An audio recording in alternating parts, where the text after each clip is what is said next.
Bonjour à tous, une vidéo sur la proportionnalité avec une série de 5 exercices corrigés. Vous avez ici les énoncés.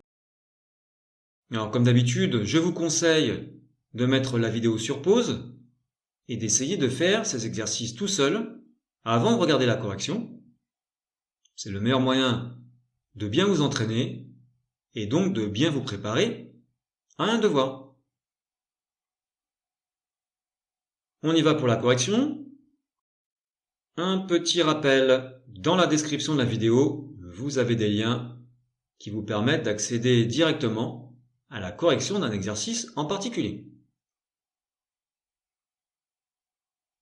Premier exercice, parmi les 4 tableaux suivants, dire quels sont ceux qui sont proportionnels. Le premier tableau,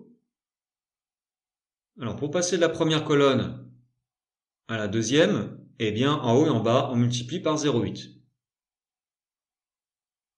Pour passer de la première colonne à la troisième, en haut et en bas, on multiplie par 1,2, donc c'est bon.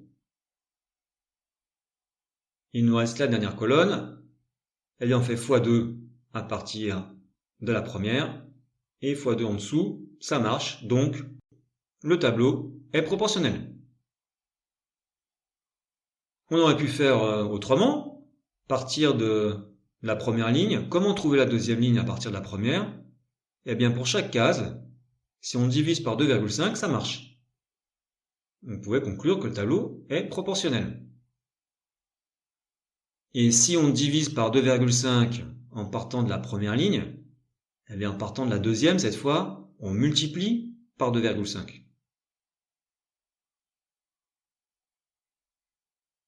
Deuxième tableau.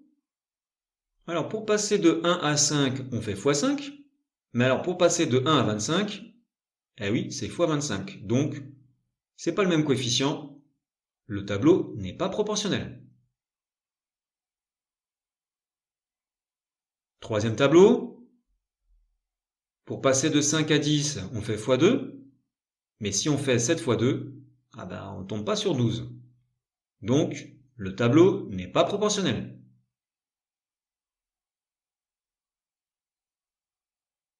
Tableau numéro 4.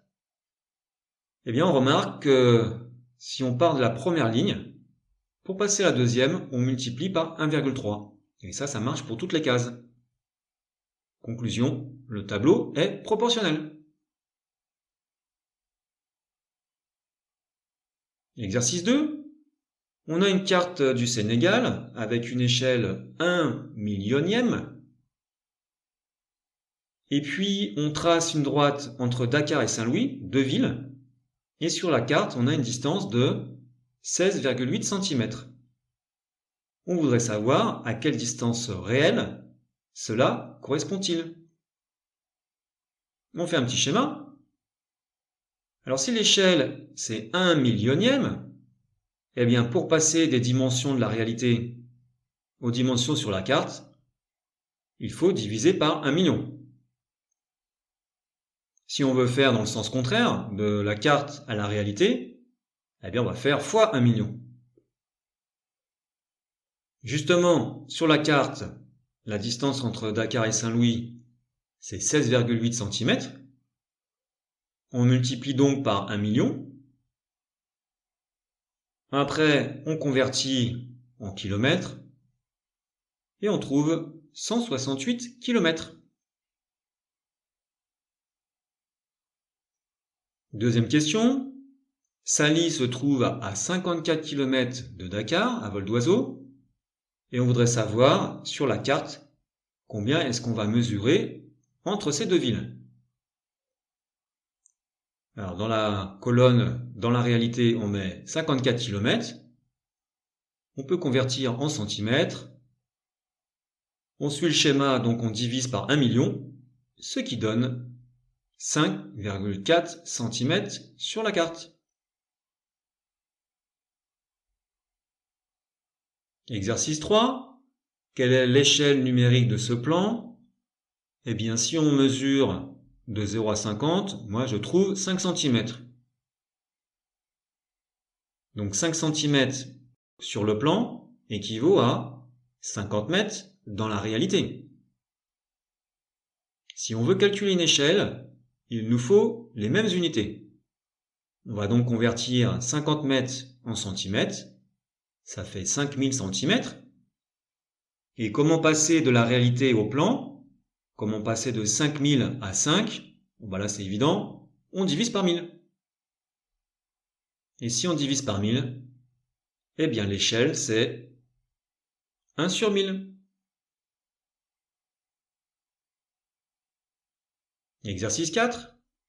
On a une règle qui a un volume de 20 cm3 et une masse de 148 grammes. Quelle est la masse d'une règle de 35 cm3? Alors on résume, 20 cm3 équivaut à 148 grammes. On veut savoir combien fait 35 cm3 en grammes. Eh bien, on peut repasser par l'unité. 20 cm3, on divise par 20, ça nous donne 1 cm3.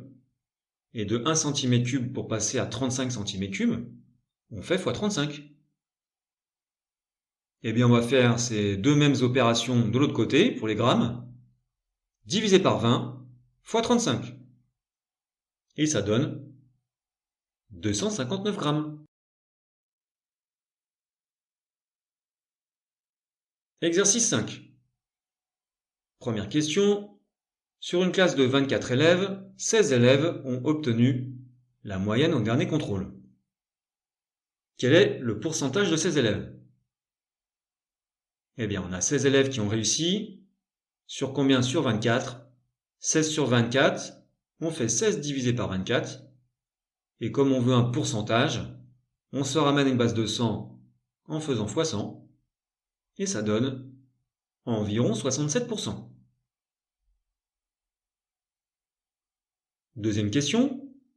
Pierre décide d'acheter une veste affichée 106 € et soldée 68,90 €.